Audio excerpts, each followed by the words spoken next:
This is Mike Kirby. I'm the recreation coordinator with the town of Harrisburg. Hope everybody's safe during this pandemic. Just wanted a word of encouragement, hang in there. Brandon Jones is our special guest today. He's going to be our instructor, and we're going to be going over the fundamentals of the golf swing. Hey guys, I'm Brandon Jones. I'm a junior at Hickory Ridge High School and I'm on the golf team. The first step to have a good golf swing is your grip. So first off, there's many ways you can hold it. The baseball grip, the overlap, and the cross. So I play with the cross. And there's different ways how your left hand and right hand should go. Your left hand should be like you're just holding a rod, like you're fishing. So what you want, these three fingers are going to clamp on the club, but not too hard. Then your right hand just comes over, and your thumb should be in a straight line. And that's the grip.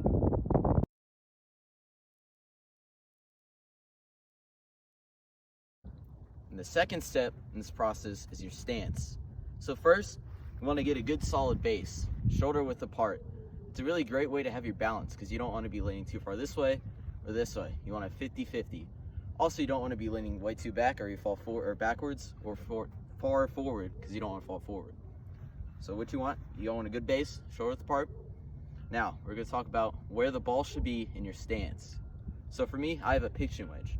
And it's different for everybody, but for me, I have my 8-iron through the low wedges in my middle of the stance. This way, when I swing, it'll be great at impact and the ball should go straight. Second, my woods and my longer irons I'll have towards the front of my stance, maybe off the heel or my right or my left heel. Now I'll just have that same solid base, shoulder width apart. I'll just take a nice and easy swing.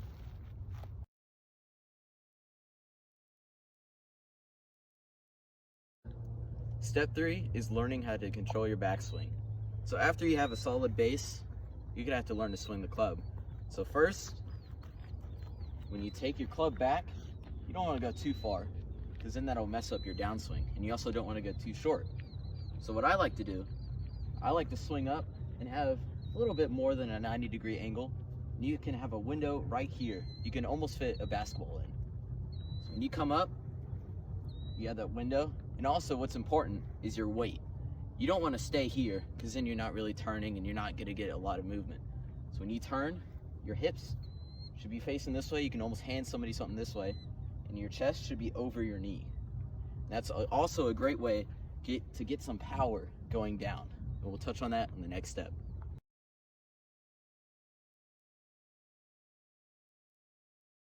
Step 4 is shifting your weight through the downswing.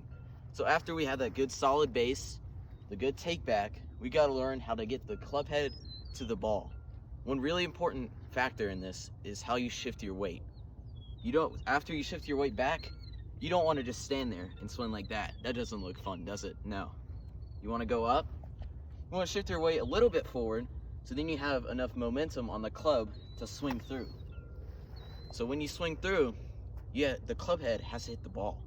So one really good way to think about it, when you're playing or when you're swinging, you want the club to hit down on the ball and at an angle because that'll cause the ball to shoot up.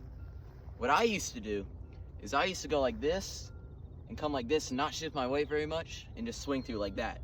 And that looks awkward and that caused the ball to go so far high up, it's not that good. So shifting your weight just a little bit forward, having that slanted club, and then you follow through.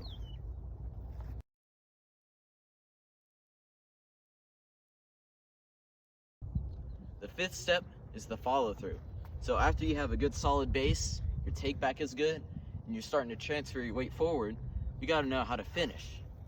So the first thing is when you follow through and you're starting to shift your weight forward, you should be able to pick up your right foot just a little bit, just like this.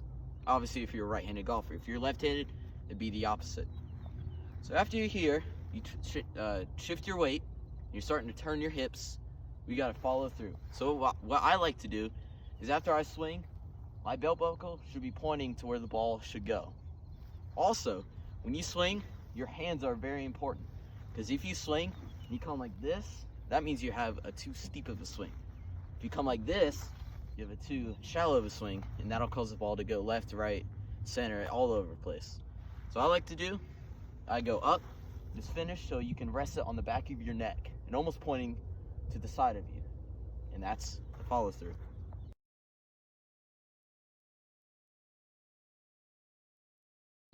And now I'm gonna put those 5 steps into place and hit a couple of golf shots for you. So I have a good solid base. My grip is pretty good. Now I swing. Oh, that was pretty good, not gonna lie. Again, I have a good solid base.